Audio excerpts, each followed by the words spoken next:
Baik, selanjutnya saya akan menjawab pertanyaan yang terakhir, yaitu pertanyaan nomor 4. Baiklah, untuk pertanyaannya, saya akan share screen.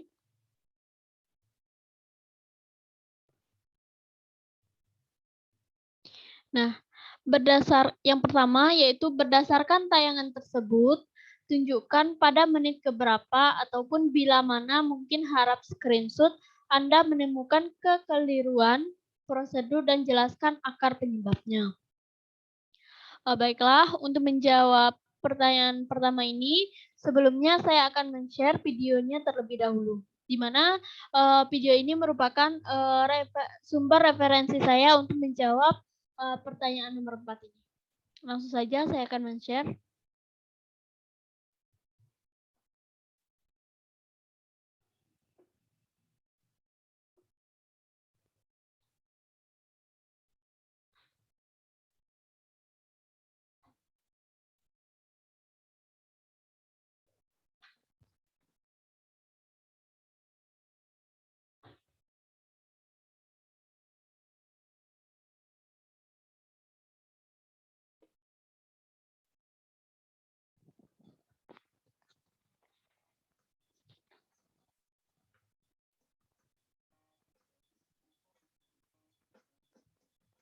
Ini merupakan alat dan bahan yang nanti akan digunakan selama proses percobaan.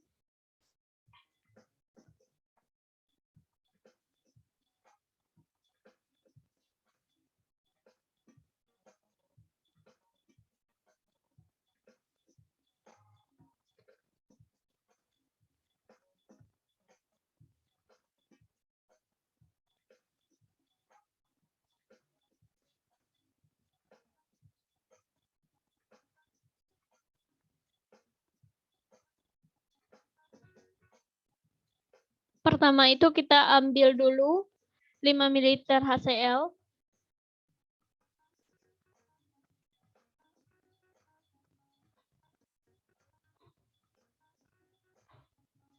Setelah itu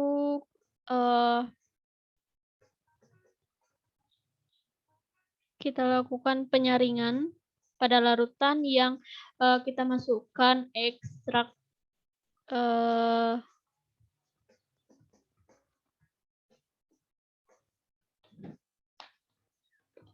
nah, ini merupakan ekstrak dari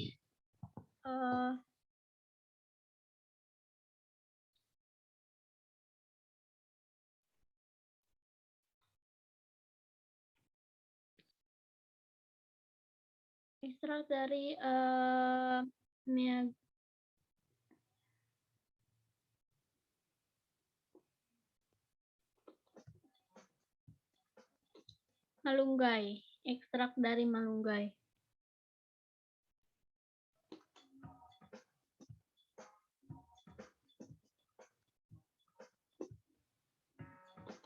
Nah, ini merupakan ekstrak malunggay yang dimasukkan dalam gelas kimia yang berisi 5 ml HCl tadi. Kemudian gelas kimia ini kita saring menggunakan kertas saring. Tujuannya yaitu untuk memisahkan endapan dan juga larutan. Nah, yang di bawah ini merupakan hasil dari penyaringan menggunakan kertas saring.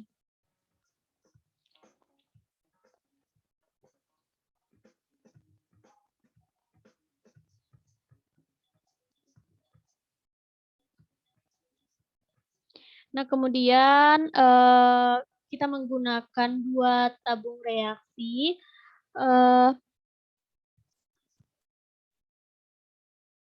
Selanjutnya kita masukkan. Selanjutnya itu kita masukkan kedua larutannya itu ke dalam 2 tabung reaksi. Tujuannya yaitu agar nanti pada masing-masing tabungnya itu kita masukkan reagen, yaitu reagen drag and drop dan juga reagen Mayer yang kita gunakan pada percobaan screening fitokimia dengan tes menguji suatu ekstrak yang mengandung apakah ekstrak tersebut mengandung alkaloid atau tidak.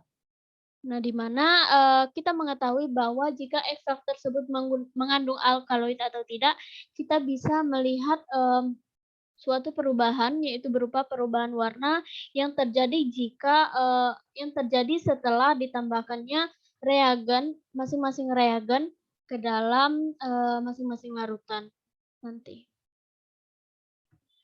Nah, ini merupakan proses penambahan hasil larutan yang telah kita saring tadi ke dalam 2 tabung reaksi.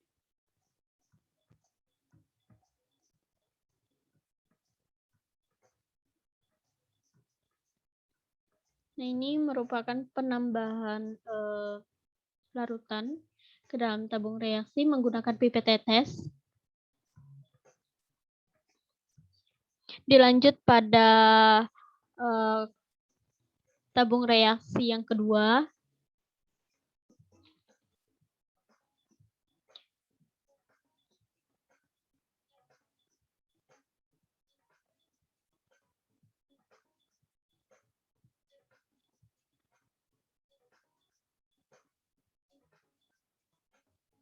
Nah, selanjutnya pada tabung reaksi yang pertama tadi, kita masukkan reagen drag and drop.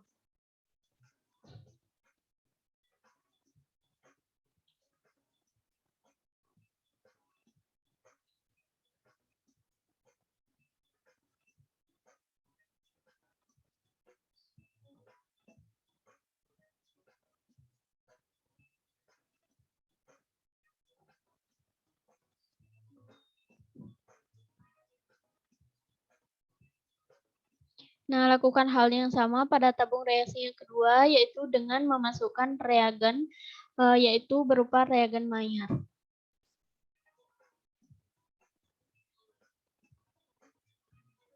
Nah, ini merupakan proses penambahan reagen Maillard pada tabung reaksi yang kedua.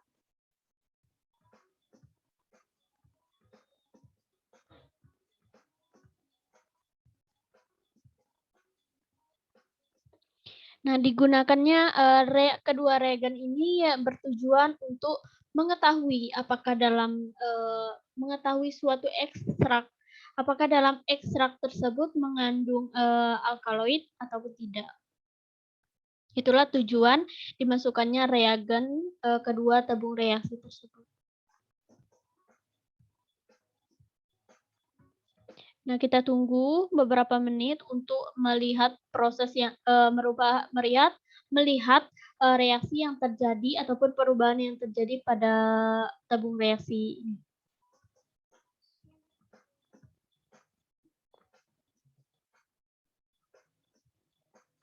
Nah, selanjutnya dari percobaan tersebut, inilah hasil yang didapatkan dari penambahan reagen Maillard. Ini merupakan hasil dari penambahan reagen Maillard.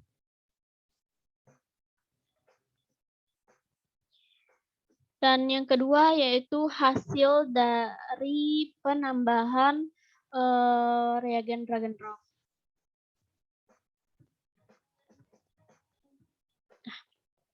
Nah, baiklah, langsung saja.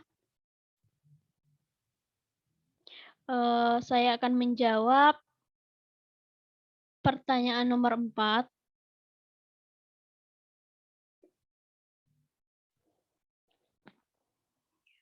Baik, yang pertama yaitu berdasarkan tayangan tersebut tunjukkan pada menit ke berapa ataupun mungkin bila mana mungkin harap screenshot, Anda menemukan kekeliruan prosedur dan jelaskan apa akar penyebabnya. Baiklah, dari video yang telah saya amati tadi, saya menemukan kekeliruan pada menit kedua, di mana pada menit kedua ini kekeliruan yang terjadi ataupun akar penyebabnya adalah tidak dilakukannya penambahan pelarut lagi pada larutan yang didapatkan dari hasil penyaringan. Nah, sehingga hal tersebut akan menyebabkan tidak adanya perubahan yang terjadi pada larutan. Kemudian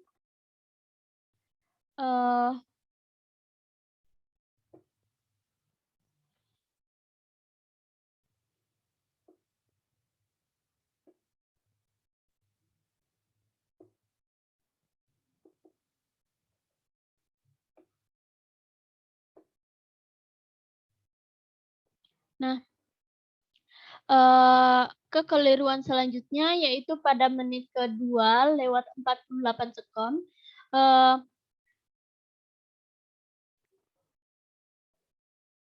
dan juga pada menit ke 3 lewat 12 ini.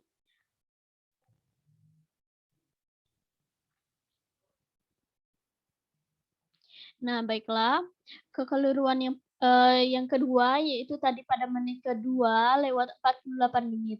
Nah, di mana akar penyebabnya ataupun kekeliruan yang terjadi adalah jumlah dari reagen drag and drop yang dimasukkannya itu tidak diberitahu seberapa banyak dan juga kekeliruan selanjutnya yaitu pada menit ke-3 lewat 12 detik, di mana hal tersebut sama seperti kekeliruan yang terjadi pada menit kedua lewat 48 detik tadi, di mana penambahan reagen Mayer juga tidak diberitahu tekanan penambahan pada larutan tersebut.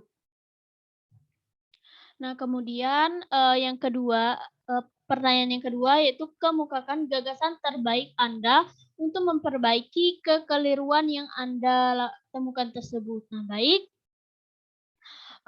Adapun cara untuk memperbaiki kekeliruan tersebut, ataupun kekeliruan yang saya amati dari video tersebut adalah pertama, pada tahap hasil, di mana tahap ini merupakan tahap yang dilakukan untuk menyaring ekstrak yang bertujuan untuk memisahkan antara larutan dan juga endapannya tadi.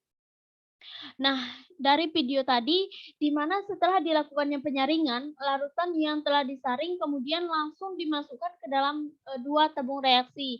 Kemudian baru dimasukkan kedua reagen pada kedua tabung reaksi tadi. Nah, menurut pendapat saya, hal ini merupakan suatu kekeliruan. Sehingga menurut pendapat saya, cara terbaik untuk mengatasi kekeliruan ini adalah dengan ditambahkannya lagi 5 mili pelarut ke dalam larutan yang telah disaring. Nah, di mana dalam hal ini pelarut yang digunakan tadi yaitu HCl.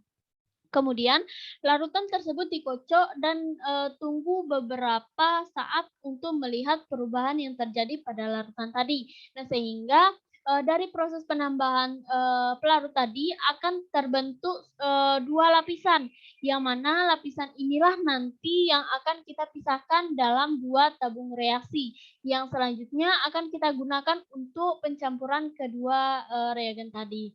Nah, kemudian kekeliruan yang kedua, sesuai dari gambar yang